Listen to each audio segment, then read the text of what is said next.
प्रभारी मंत्री सुभाष गर्ग ने कहा है कि मुख्यमंत्री का धन्यवाद देना चाहूंगा। आज 400 करोड़ के विकास कार्यों की सौगात जोधपुर को दी है। कोरोना का शानदार प्रबंधन आपने किया, जिसकी तारीफ देश के प्रधानमंत्री नरेंद्र मोदी ने भी की। राजस्थान का गौरव रहा है कि जब भी कांग्रेस की सरकार आई है, आयुष क्षेत्र के विकास में ऐतिहासिक काम किए गए हैं। आज भी 80 करोड़ की सौगात आयुष के क्षेत्र में दी गई है। गर्ग ने कहा कि सरकार की एंटी इनकम्बेंसी नहीं है। सर्वप्रथम तो मैं जोधपुर की जनता को बधाई देना चाहूंगा और धन्यवाद देना चाहूंगा माननीय मुख्यमंत्री जी का कि आज लगभग। पूर्व मंत्री हरीश चौधरी प्रेस कॉन्फ्रेंस कर रहे हैं, क्या कुछ कह रहे हैं सुनाते हैं आपको। ये मुद्दा क्या है, इस मुद्दे के संदर्भ में हमारा सफर क्या रहा, आज क्या स्थिति है और भविष्य के अंदर हम लोगों की क्या आगे किया।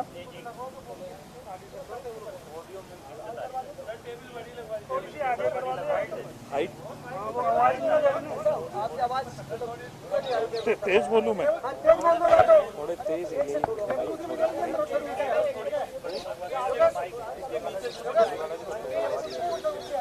इस पर रख दो क्या, हाइट वाली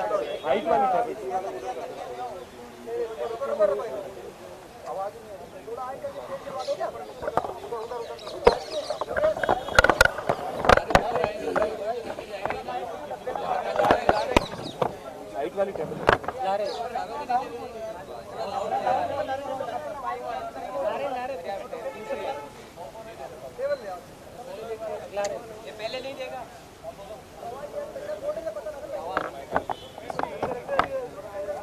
अरे किसके नहीं आ रही आवाज?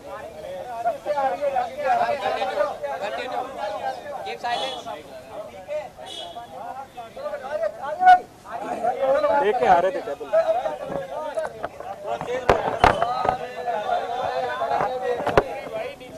अरे कौन है? नीचे रहने दो भैया, थोड़ा तेज बोल लेना, थोड़ा सा थोड़ा नहीं, आप बोलोगे।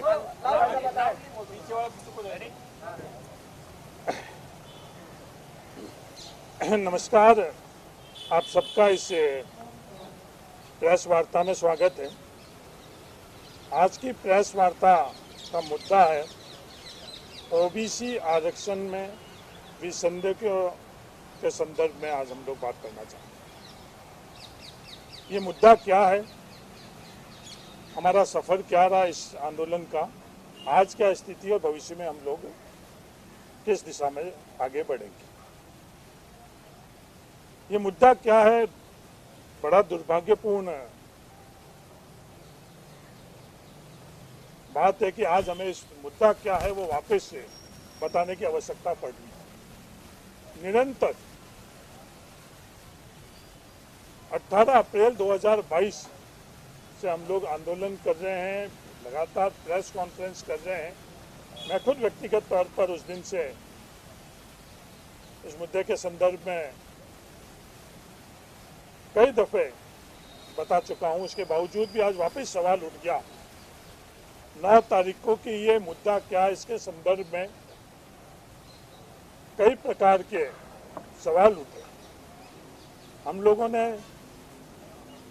सरकार के सामने, प्रशासन के साथ, मीडिया के मार्फत और आंदोलन के माध्यम से सड़कों पर ये मुद्दे को बड़ा स्पष्ट तौर के ऊपर हमने बताया।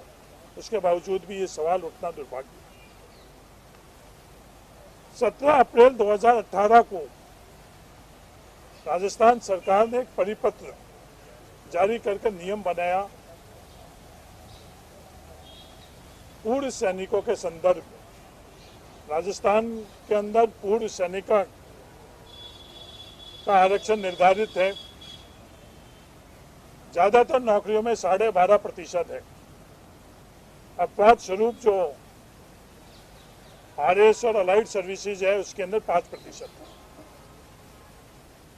उस 12.5% के संदर्भ में और 5% के संदर्भ में जो 2018 को नियम बनाई, उस नियम के कारण आज ये स्थिति बनी हुई है जो गलत नियम है कि आज ओबीसी के छात्रों को पिछली भर्तियों के जो परिणाम निकल रहे हैं उसमें कई भर्तियों में शून्य, कई भर्तियों में 1, 2, 3% तक भी 21% का रिजर्वेशन होने के बावजूद उन पदों के ऊपर उनकी नियुक्तियां हो रही। ये नियम में संशोधन हो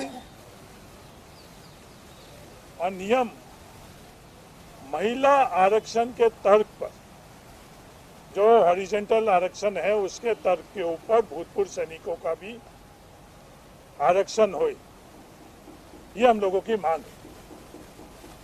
अब ये सवाल दो प्रमुख उठाए जा रहे हैं। पहला कि दूसरे प्रदेशों के अंदर क्या नियम है, तो मैं आपके माध्यम से प्रत्येक व्यक्ति को ये बताना चाह रहा हूं, उनमें दुर्भाग्य से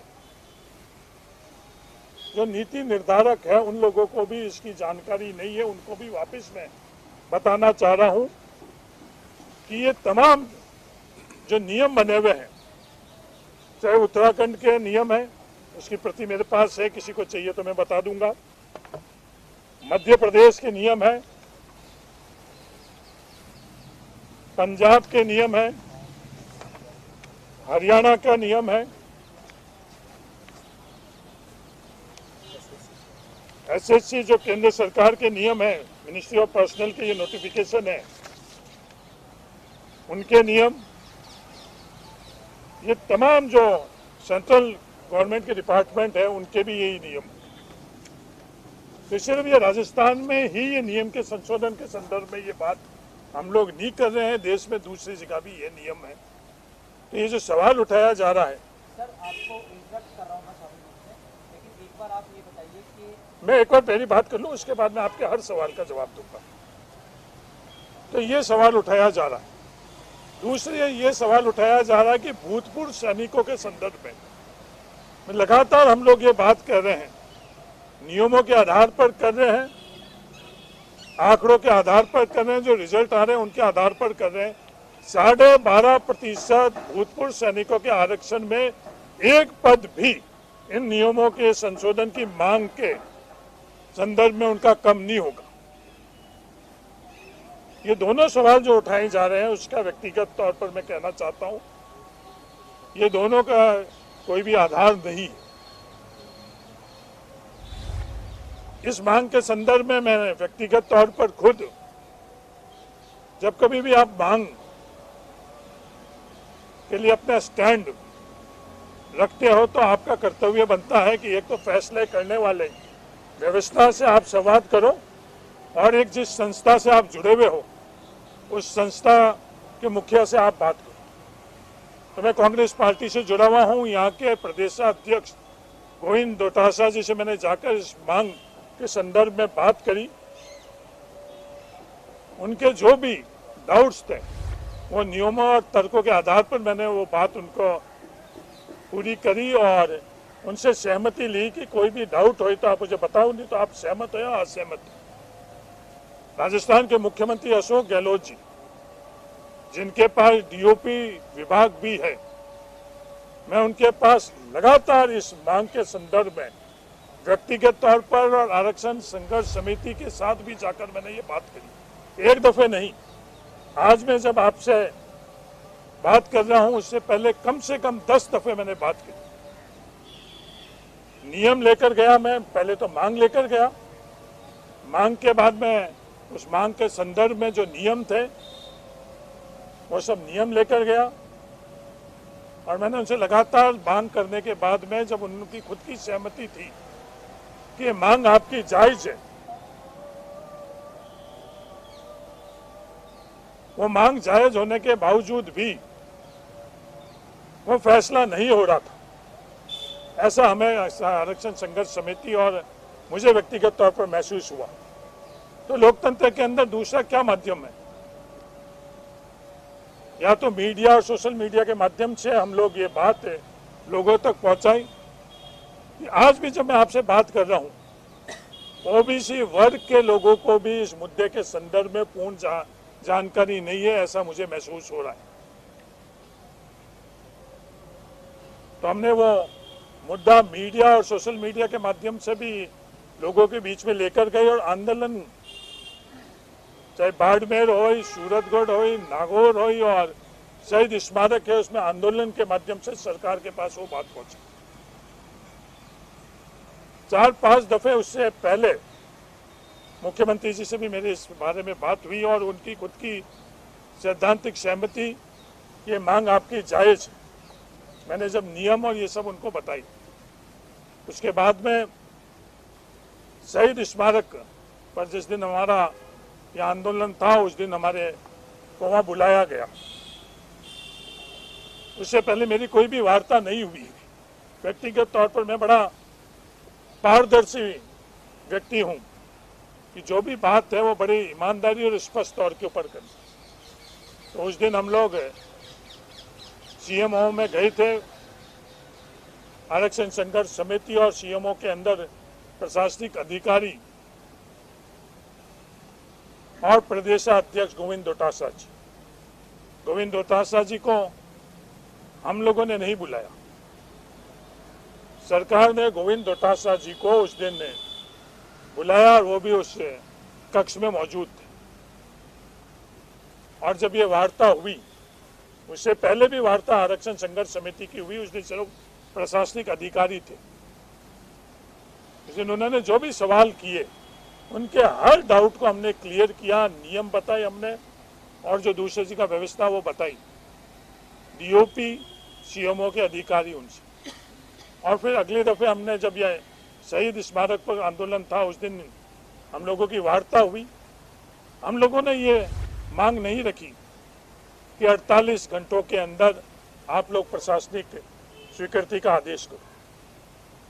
मैंने आप लोगों के माध्यम से 29 तारीख को जब प्रेस कॉन्फ्रेंस की थी, एक दिन पूर्व शहीद स्मारक, मैंने बड़ी स्पष्ट तौर पर इसकी क्या प्रक्रिया रहेगी वो प्रक्रिया मैंने आपको बताई। आपके माध्यम से राजस्थान और पूरी दुनिया में जहाँ भी इससे जुड़े हुए लोग रुचि रखते हैं उनको बताई कि सबसे पहले प्रशासनिक आदेश स्वीकृति का मुख्यमंत्री जी देंगे, एडमिनिस्ट्रेटिव अप्रूवल। उसके बाद में तीनों विभाग, आरपीएससी, लॉ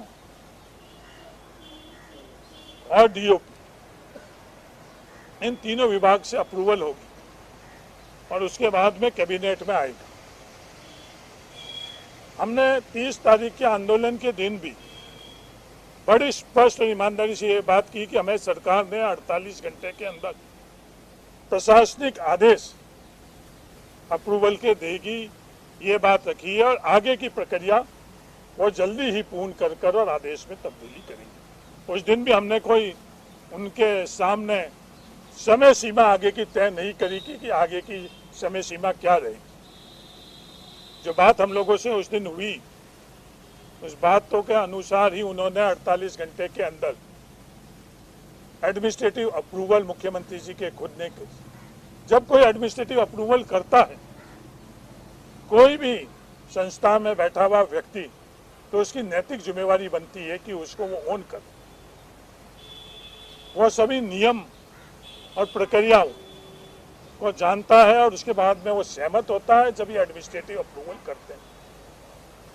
हमको भी विश्वास था कि जब मुख्यमंत्री जी ने खुद ने प्रशासनिक अप्रूवल दी है, एडमिनिस्ट्रेटिव अप्रूवल दी है, तो जल्दी इसके संदर्भ में फैसला होगा। क्योंकि डीओपी भी उनके अंतर्गत ही आने वाला डिपार्टमेंट है, आरपीएससी भी, वो तीनों विभाग से जब कंसेंट आई, एक सप्ताह के भीतर उन तीनों विभाग से कंसेंट आई। तीनों विभाग से कंसेंट आने के बाद में काफी सवाल उठाए गए, विवाद भी हुए कि वो 48 घंटों के फैसले में, जिसमें हमने 48 घंटे के फैसलों का उस आंदोलन के दिन भी हमने कोई बात नहीं करी। हमने उस दिन भी यही बात की कि एडमिनिस्ट्रेटिव अप्रूवल 48 घंटों के अंदर होगा। विवाद भी करने वालों ने विवाद भी करे और जिन्होंने करवाने चाहिए विवाद भी करवाई, आरोप भी लगे, पर हम लोगों ने सब उसको सहन किया लगातार 1 महीने तक। उस दरमियान में व्यक्तिगत तौर पर मुख्यमंत्री जी से मैं निरंतर, जब भी मुझे मौका मिला मैंने उनसे व्यक्तिगत बात करी। जयपुर में व्यक्तिगत तौर पर मिलकर और सिंगल एजेंडा मैं वापस दोहरा रहा हूं, मैं सिंगल एजेंडा इकलौते मुद्दे पर मैंने उनसे बात करी कि साहब ये अप्रूवल हो गया है और कैबिनेट कब करूं। मैंने जयपुर में बात करी, उसके बाद दिल्ली के अंदर खड़गे जी जिस दिन पद ग्रहण कर रहे थे, मैं खुद स्वयं जोधपुर हाउस जाकर और उनसे मैंने ये बात करी और निवेदन किया, पर कैबिनेट की तिथि तय नहीं हुई। मैंने उनसे जुड़े हुए लोगों से भी निरंतर बात करी कि जल्दी आप कैबिनेट की बैठक बुलाओ। अंत में 8 तारीख को मैं खुद हिमाचल प्रदेश में था। 8 तारीख को माननीय मुख्यमंत्री अशोक गहलोत जी भी हिमाचली थे। मैं स्वयं उनके पास गया, मध्य रात्रि को उनसे मेरी मुलाकात हुई और वापस उस दिन मैंने इस मुद्दे के संदर्भ में जल्द से जल्द कैबिनेट बुलाने की उस दिन भी बात करी। उन्होंने मेरे को उस दिन बोला कि मैं जल्दी ही कैबिनेट बुलवाऊंगा, कल ही कैबिनेट बुलवाऊंगा। उस मुद्दे के संदर्भ में भी उनका यही राय थी कि ये मुद्दा बिल्कुल सही है, और जब एडमिनिस्ट्रेटिव अप्रूवल उन्होंने दी है तो अपने आप ही प्रक्रिया के अंदर भी उनकी नैतिक जिम्मेवारी भी बनती है कि उस मुद्दे के ऊपर वो आगे की जो प्रक्रिया वो पूरी करे। तो मुझे विश्वास था, विश्वास ही नहीं था, मुझे अति विश्वास था कि ये जल्दी इस संदर्भ में कैबिनेट की बैठक बुलाकर और इसको करा जाएगा। अगले दिन कैबिनेट की बैठक तय होती है। उस बैठक के अंदर ये मुद्दा डेफर्ड होता है। मैंने मेरे व्यक्तिगत जो सोर्स थे उनसे पूछा कि ये कैबिनेट के अंदर क्या हुआ, तो मुझे बोला गया कि ये डेफर्ड हुआ। मैंने ये भी किसी से नहीं पूछा कि किस कारण डेफर्ड हुआ, किस व्यक्ति की मांग के कारण हुआ, क्योंकि जब हमने पहले दिन से ही ये बात सैद्धांतिक तौर पर तय की थी कि इस मुद्दे में हम किसी भी प्रकार की राजनीतिक विचारधारा और व्यक्ति, वर्ग, धर्म और जाति के आधार पर कोई विवाद नहीं चाहते हैं, तो कोई व्यक्ति इससे सहमत हो असहमत हो उस विवाद के अंदर हम लोग नहीं पड़ना चाहते। पर ये डेफर होना ये बहुत दुर्भाग्यपूर्ण है। ईमानदारी से मैं बात कर रहा हूं आप लोगों से। डेफर होने के बाद में पूरी रात बीती और सुबह तक मैं कुछ शॉक्ड भी था, जो मैंने ट्वीट के माध्यम से मेरी भावना इजहार की स्तंभ, और मुझे समझ में भी नहीं आया।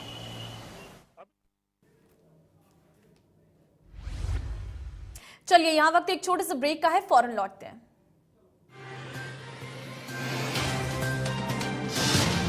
चलिए ब्रेक के बाद एक बार फिर से आप सभी का स्वागत है। सीधे आपको लिए चलते हैं, पूर्व मंत्री हरीश चौधरी इस वक्त प्रेस वार्ता कर रहे हैं। कैबिनेट के अंदर नियम और परंपराओं में उस विभाग की जिम्मेवारी बनती, वो उनका रोल जो था वो उनको बताकर सहमत कराने में विफल रहे।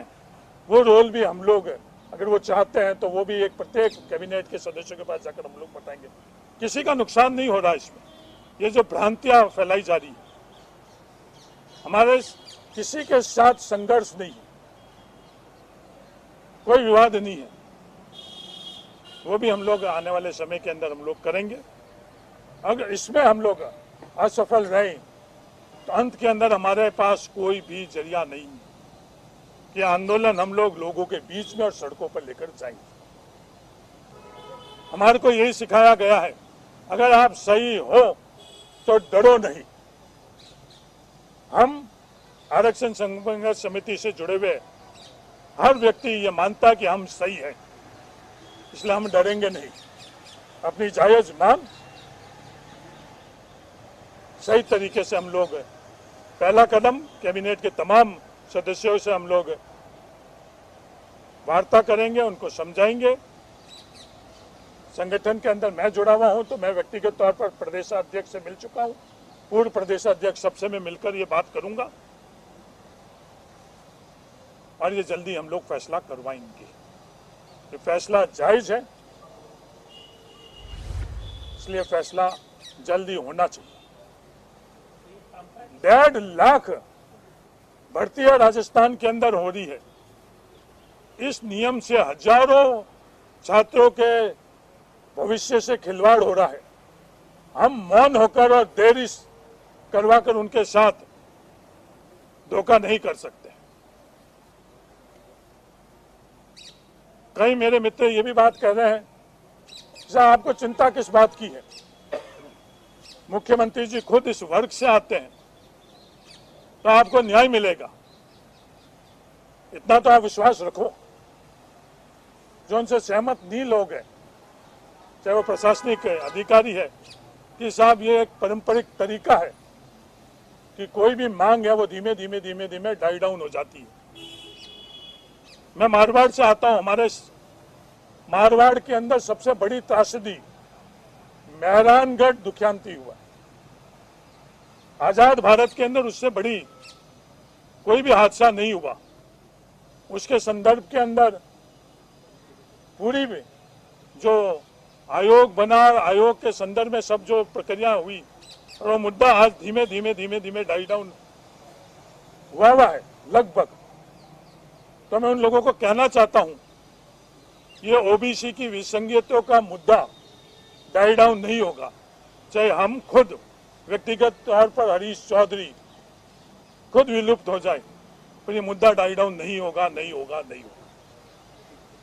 जी, ये जो कैबिनेट हुई थी, आपकी शिमला में बातचीत हुई थी और ये कहता है कि कैबिनेट इसी पर होगी, और कैबिनेट के बारे में कहा भी गया कि इसी मुद्दे पर कैबिनेट नहीं, सिर्फ इसी मुद्दे पर कैबिनेट होगी ये मुझे नहीं कहा।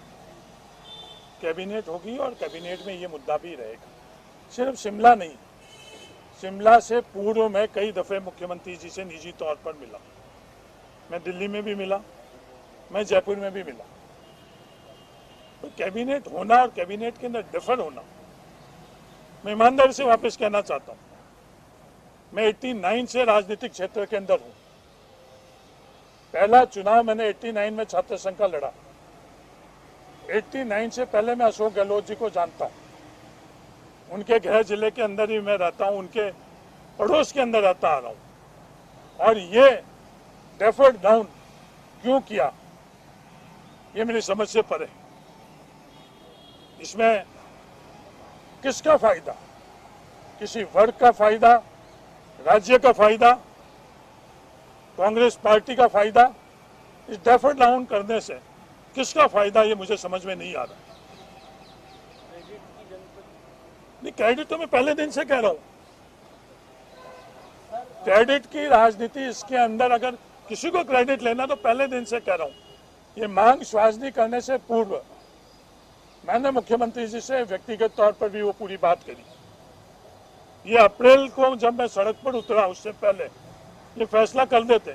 आज भी मैं ये कहना चाहता हूं, जो बदनामी हरीश चौधरी पर करनी है, क्योंकि उनके खुद के लोग भी है, ऐसी बात थोड़ी है, हमारे दल के अंदर भी है, कई प्रादेशिक पार्टियां हैं, उनके अंदर भी वो उनकी बात जो तय की भी वो भाषा बोलते हैं, वो सब आरोप लगा ही रहे, विवाद कर ही रहे, पर हम लोग इस सब चीजों को नजरअंदाज कर रहे हैं। क्रेडिट आप लो, आपको जिसको देना वो दो। कभी भी इस पूरे आंदोलन में हमने ये चर्चा करी कि ये फैसला किसने किया, क्यों किया, इसका जिक्र हमने किया क्या? कभी भी हमने नहीं करा। अगर क्रेडिट और डिसक्रेडिट का रास्ता हम लोग इख्तियार करते हैं तो हम सफर वहां से शुरू करते हैं। हमने सफर वहां से शुरू किया, जो हुआ उसको भूलो, अब इसको सुधार कैसे दिया जाए। क्रेडिट कोई भी ले, डिसक्रेडिट मेरे को दे दे, ये तमाम संघर्ष समिति को दे दे कि इनके कारण डिले हो रहा है, वो इनके कारण हो रहा है। अब तो क्रेडिट और डिसक्रेडिट में डिले ही होगा। जो देरी हो रही है वो इनके कारण हो रही है। कोई व्यक्तिगत नाराजगी मेरे से है तो उसके कारण भी, मुझे तो नहीं लगता कि व्यक्तिगत नाराजगी होगी।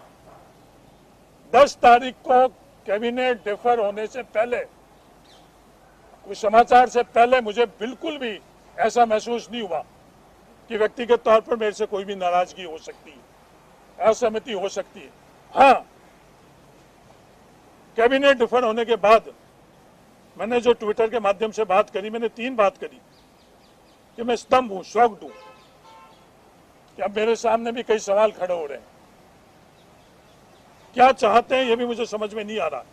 और ईमानदारी से मैं ओबीसी के साथियों को उस दिन मैंने कहा कि मैं आपके साथ हूं, चाहे मुझे कुछ भी कीमत क्यों नहीं चुकानी पड़े, कि मैं राजनीति के अंदर पद प्राप्ति के लिए नहीं आया हूं, मैं कुछ सिद्धांत के लिए आया हूं। 55 से लेकर आज तक मैंने राजनीति इस मुद्दों पर करी, उस मुद्दों के कारण चाहे मुझे व्यक्तिगत नुकसान क्यों नहीं हुआ।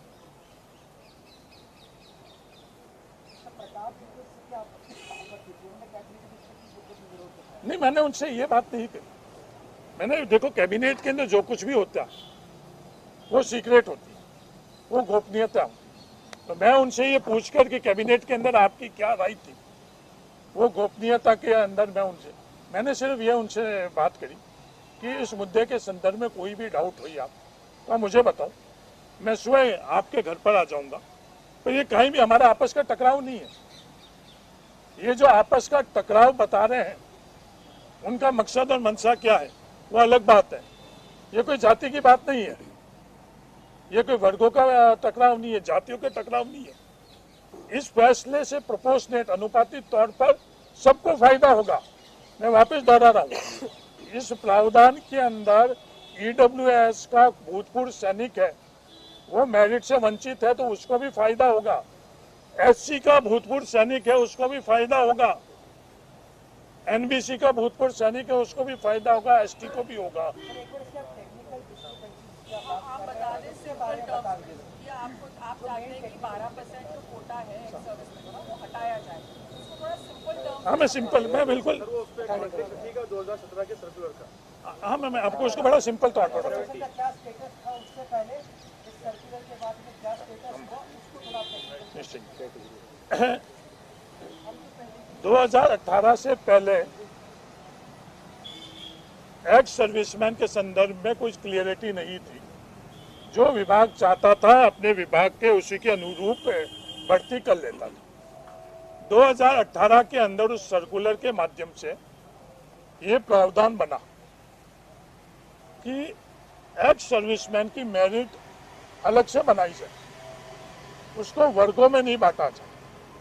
एससी, एसटी, ओबीसी, एनबीसी, उस वक्त तक ईडब्ल्यूएस नहीं था, इन वर्गों में उसको नहीं बांटा जाए और जहां जहां उस मेरिट के अंदर वो लोग आते हैं उस वर्ग के अंदर उनको शिफ्ट कर दिया जाए। ये प्रावधान थे। क्या मैं समझा पाया हूं आपको कि 2018 से पहले क्या व्यवस्था थी? 2018 को ये व्यवस्था हुई। हम लोगों की मांग ये है कि वुमेन रिजर्वेशन, जो महिला का आरक्षण है, वो वर्गों में प्रोपोर्शनेटली होता है। अगर महिला एससी है तो उसको एससी के अंदर उसी अनुपात में मिलेगा, महिला एसटी है तो उनको उसमें मिलेगा, महिला ओबीसी है उसमें मिलेगा, महिला एनबीसी है उसमें मिलेगा और महिला ईडब्ल्यूएस तो उसको अनुपातिक तौर के ऊपर मिलेगा। उसी तर्क के ऊपर भूतपूर्व सैनिकों को भी आप ये हॉरिजॉन्टल रिजर्वेशन दो। 12.5% में उनका एक भी पद कम नहीं होना, और वो पद हर रिजर्वेशन की व्यवस्था में हर वर्ग के भूतपूर्व सैनिक का अधिकार बनता है। इस व्यवस्था के अंदर एससी, एसटी, ईडब्ल्यूसी के अंदर चाहे वो भूतपूर्व सैनिक अपने वर्ग में टॉपर है, उसके बावजूद भी उसका सिलेक्शन उसके सामने नहीं हो रहा है, उसके साथ भी अन्याय हो रहा है। क्योंकि जब एक ही मेरिट बन रही है तो जो रिजर्वेशन का फायदा हॉरिजॉन्टल और वर्टिकल दोनों तौर के ऊपर भूतपूर्व सैनिकों को मिलना चाहिए। ये प्रावधान के अंदर हम लोग तब्दीली करने की हम लोगों ने मांग करी और ये दूसरे स्टेट के अंदर भी। अब जो बात करी लीगली जब दूसरे स्टेट और सेंट्रल गवर्नमेंट के अंदर ये प्रावधान है जो मैं बात कह रहा हूँ उसमें, तो लीगल हर्डल इसके अंदर कुछ भी नहीं आ रही। हमारे प्रदेश के अंदर जब लॉ डिपार्टमेंट ने इसको अप्रूवल किया है तो लीगल तौर के ऊपर उसके अंदर भी कोई भी हर्डल नहीं आना चाहिए।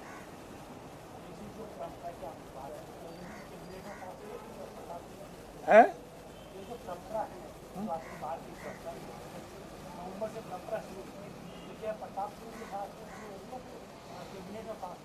नहीं, ये परंपरा तो मैं कह रहा हूँ ना कि ये डेफर करने के बाद जो हमें महसूस हुआ, जब मैं संघर्ष समिति राजस्थान के मुख्यमंत्री जी से जब हमने बात कर उनको सहमत कर लिया, तो ये हम लोगों का दायित्व नहीं बनता है। ये नैतिक जिम्मेवारी राजस्थान के मुख्यमंत्री जी की बनती थी कि वो अपने कैबिनेट कोलीग्स के कोई भी डाउट्स थे उनको दूर करें। जब ये डेफर हुआ तो ये क्या हम लोगों को संदेश मिला। और मैं आज भी कह रहा हूँ कि उस कैबिनेट के अंदर मैं सुनी सुनाई बातों के ऊपर कभी भी अपनी राय नहीं तो रखता हूँ, नहीं राय शेयर करता हूँ। उस कैबिनेट के अंदर मैं मौजूद नहीं था, या तो कैबिनेट में मौजूद कोई व्यक्ति हो वो बात कही कि मेरा रुख ये था और उस व्यक्ति का ये रुख है, तो मेरे को अभी तक किसी ने ये बात नहीं कही। सर लेकिन आपने एक लाइन बोला है कि कैबिनेट के किसी साथी भोग नहीं होता कैबिनेट की हाँ। बात है कि एक साथी को बदनाम करने के पीछे इसका क्या मकसद हो सकता है। आपने एक सवाल खड़ा किया था। नहीं, ये जो विवाद हुआ, हाँ, लेकिन आपको लगता है सर कि अंदर से कुछ आपकी सरकार या आपके कैबिनेट के साथी को बदनाम करने की साजिश क्या नहीं मेरे को समझ में नहीं आ रहा। मैं ईमानदारी से कह रहा हूँ, मैंने जो ट्वीट किया है मेरे को ये समझ में नहीं आया। वो जो ट्वीट किया मैंने सिर्फ ट्वीट करने के मकसद से ट्वीट नहीं किया। जो कल भी जो दिन भर की घटनाक्रम थी तो मैंने बड़ी ईमानदारी से आगे चलकर और बात की कि हम कभी किसी व्यक्ति के खिलाफ, किसी जाति के खिलाफ, किसी वर्ग के खिलाफ, किसी विचारधारा के खिलाफ विरोध करना हमारा मकसद नहीं है। हमारा सोल पर्पस हमारे मुद्दे को पार करना है। मुद्दे पर हम सफलता कैसे प्राप्त करें, किसी के पास जाना पड़े तो मैं जाऊंगा। संघर्ष की स्थिति पैदा हो रही है यहाँ पे 2 दिन से। नहीं ये कौन सी नहीं, मेरे ट्वीट के अंदर बहुत सरल भाषा है जो व्यक्तिगत तौर पर मैं मान रहा था, मैं एहसास कर रहा था, वो मैंने ट्वीट के माध्यम से मेरी भावनाओं को इजहार किया। ये डिफर हुआ और जब ट्वीट किया है उसके बीच में कई घंटे हैं, मैं मिनटों की बात नहीं कर रहा हूँ। वो क्यों हुआ, करने वालों ने मुझे उसका कारण भी नहीं बताया। होना ये चाहिए था, अगर हो भी गया तो कम से कम, मैं ये नहीं कह रहा हूँ कि सबसे बड़ी नीति निर्धारक संगठन के अंदर उसका मैं सदस्य हूँ, मैं ये नहीं कह रहा हूँ कि मैं एमएलए हूँ, मैं ये नहीं कह रहा हूँ कि प्रोटोकॉल क्या होना चाहिए। एक सामान्य नागरिक के तौर पर जो अपनी बात लेकर और सरकार के सामने रखता है तो एक नैतिक जिम्मेवारी तो बनती है कि अगर नहीं हुआ तो वो क्यों नहीं हुआ, इतना हक और अधिकार तो एक सामान्य व्यक्ति भी रखता है। सर कल से एक संघर्ष की स्थिति भी पैदा हो गई है। ऐसा लग रहा है जैसे 2 कम्युनिटी आपस में इस बात में आ गई है। आप तो ये बता दीजिए रियल टाइम में कि क्या इसमें मुख्यमंत्री का रोल है, क्योंकि जो डेफर हुआ है वो डिपार्टमेंट मुख्यमंत्री के हैं, क्या उनका रोल है या ब्यूरोक्रेसी का रोल है या फिर कोई मंत्री ऐसा कर सकता है? क्योंकि सर इसके साथ एक सवाल है, इसके साथ ही आपने एक वर्ड लिखा, एक विशेष विचारधारा के विरोध के चलते। अब ये कोई ना, मैं कह रहा हूँ ये किसी न किसी, आज कोई भी व्यक्ति, आज मैं जब ये बात कर रहा हूँ मेरी विचारधारा है। वो विचारधारा क्या है, इंक्लूसिवनेस, प्रोपोर्शनेट, अनुपातिक तौर पर सबकी हिस्सेदारी और भागीदारी। एक विचारधारा है कि नहीं, अनुपातिक तौर पर सबकी हिस्सेदारी और भागीदारी नहीं है, विरोध तो वही करेगा। और विरोध क्या, तो वो एक विचारधारा हुई। उस विचारधारा जिस किसी ने भी इसको डिफर किया है वो इसी विचारधारा से, ये स्पष्ट है। मैं उस व्यक्ति की बात नहीं कर रहा हूँ किसने किया, पर जब ये डेफर हुआ तो किसी न किसी विचारधारा से प्रभावित होकर ही डेफर हुआ है। पर प्रताप सिंह जी के संदर्भ में कुछ जो भी बात करी है उन्होंने, नहीं मैंने किसी से कुछ कहा ही नहीं। मैंने प्रताप सिंह जी के संदर्भ में कोई बात नहीं करी। मैंने नहीं, वो नाराजगी मेरे से ज्यादा प्रताप सिंह जी को आप लोग जानते हो। वैसे तो जुम्मे जयपुर आए हुए 4 साल हुए, मेरे से ज्यादा आप सब लोग जानते हो। वो उन्होंने जो भी बातें करी उन बातों के अंदर मेरी तरफ से जो बात करनी थी मैंने बात की। सर आप तो बस अगर कोई जाति के आधार पर ये बात कर रहा है, जाति के आधार पर कोई भी ये बात नहीं। सर एक कारण ये ओबीसी रिजर्वेशन के अंदर पराणु जातियां है, इसमें फायदा होगा तो पराणु जातियों का होगा। ये ऑस्ट्रेलिया में हम लोग नहीं रह रहे हैं। ऑस्ट्रेलिया के अंदर बहुत बड़ी संख्या के अंदर लोग धर्म, किसी धर्म पर विश्वास का अनुसरण नहीं करते हैं, विश्वास नहीं करते हैं। वो आप अनुपातिक तौर पर कितनी संख्या वो आपको पता है। हम भारत में हैं, जो धर्म है वो हमारा, उसको हमको जाहिर करना पड़ता है। जिस जाति के अंदर हम लोग हैं उस जाति को भी जाहिर करना पड़ता है। पर ये बात जाति की नहीं है, ये बात एक विचार और विचारधारा की है कि अनुपातिक तौर के ऊपर सबकी हिस्सेदारी और भागीदारी होनी चाहिए। और ओबीसी आरक्षण के अंदर ये अनुपातिक तौर के ऊपर ही ये विसंगतियां दूर करने की मांग थी। तो कोई जाति नहीं, तो मैं किसी जाति के विरोध में बात जाति की नहीं हो रही, बात तो इन्वॉल्वमेंट किसका होता है क्या? नहीं, मुझे नहीं पता, इसीलिए तो मैंने ट्वीट किया। अगर मुझे पता होता। क्योंकि आप कैबिनेट के रहे हैं, विभाग सीएम के पास है, मुखिया सीएम है, ब्यूरोक्रेसी के ऊपर लगातार आरोप लग रहे हैं। दिव्या मदेरणा ने कहा कि ब्यूरोक्रेसी सरकार के ऊपर चल रही है। तीसरा, आपने कहा कि अब मंत्रियों वाला भी नया सिस्टम चल गया है, उनके पास भी जाएंगे। मैं स्पष्ट इन्वॉल्वमेंट है क्या? कोई मंत्री रोक मैं स्पष्ट तौर पर कह रहा हूँ, मैंने सवाल भी स्पष्ट तौर के ऊपर माननीय मुख्यमंत्री अशोक गहलोत जी से किया है। अगर मेरे को किसी और से, अगर मुझे ब्यूरोक्रेसी से सवाल करना होता, मुझे अगर महसूस होता कि ब्यूरोक्रेसी के कारण डेफर हुआ है, ब्यूरोक्रेसी का इसके अंदर डेफर होने का कोई भी रोल नहीं है। नहीं, ये उसके अंदर हर किसकी है। नहीं, ये आपको ही प्रक्रिया पता है। आइदर मेजोरिटी ऑफ कैबिनेट और the person chair the cabinet, वो मुख्यमंत्री जी होता है, उन्हीं के पास ये अधिकार है। बाकी किसी को राय देने का अधिकार है, जो आप भी राय दे सकते हो, मैं भी दे सकता हूँ, भारत का कोई भी नागरिक या भारत के बाहर वाला भी नागरिक राय दे सकता है। पर अधिकार तो मुख्यमंत्री जी का है, ये बहुमत के अंदर कैबिनेट का है। हमारे यहाँ बहुमत का, जब मैं कैबिनेट का मेंबर मैं भी रहा हूँ, कि ये हमारे यहाँ जब तक मैं रहा हूँ ऐसा कभी भी नहीं हुआ कि बहुमत से कैबिनेट में डिफर हुआ। इसीलिए मैंने सीधा मुख्यमंत्री जी से ये सवाल किया है कि मैं आज नहीं समझ पा रहा हूँ कि आपने डेफर किया, वो डेफर क्यों किया। अगर मैं समझ पाता तो मैं ट्वीट उनके सवाल से नहीं करता, जो मैं समझ पा रहा था उसको मैं पब्लिकली उस बात को करता, क्योंकि मैं बड़ा ट्रांसपेरेंट व्यक्ति हूँ। हाँ, एक तो क्योंकि बार-बार दो जातियों का जिक्र हो रहा है। नहीं, मेरा पूरा सवाल हो जाए, क्या इससे आप जो मांग कर रहे हैं इससे राजपूत को नुकसान होगा? एक क्योंकि जिस तरह सामने प्रताप सिंह खाचरियावास का नाम आ रहा है और दो जातियां, जाट और राजपूत जैसे मान लो आमने सामने हुए, इस तरह का माहौल बनाया जा रहा है।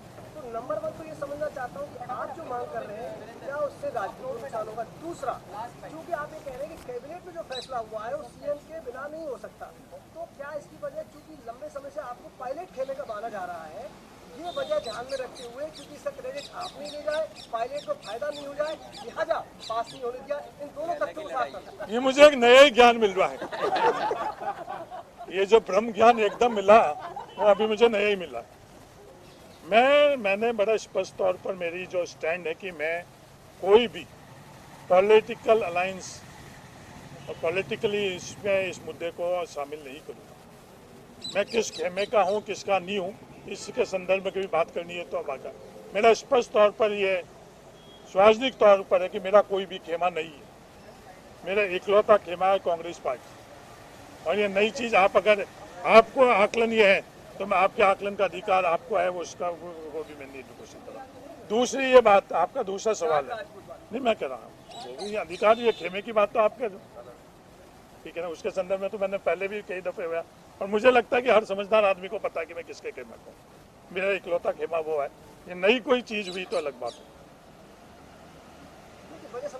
तो नहीं वजह आप समझे नहीं, भारत की राजनीति व्यक्तियों से ऊपर है, होनी चाहिए, मुद्दों पर होने चाहिए, विचार पर होने, विचारधारा पर होनी चाहिए। दूसरा आपका सवाल है कि किसी जाति का नुकसान हो रहा है, और स्पेसिफिकली आपने बात करी कि राजपूत समाज का नुकसान हो रहा है। मैं सिर्फ राजपूत समाज की बात नहीं कर रहा हूँ, किसी भी जाति, किसी भी वर्ग का इस व्यवस्था से नुकसान नहीं होगा। जो यहाँ वक्त एक छोटे से ब्रेक का है, फौरन लौटते हैं। और इन वर्गों का भी नहीं।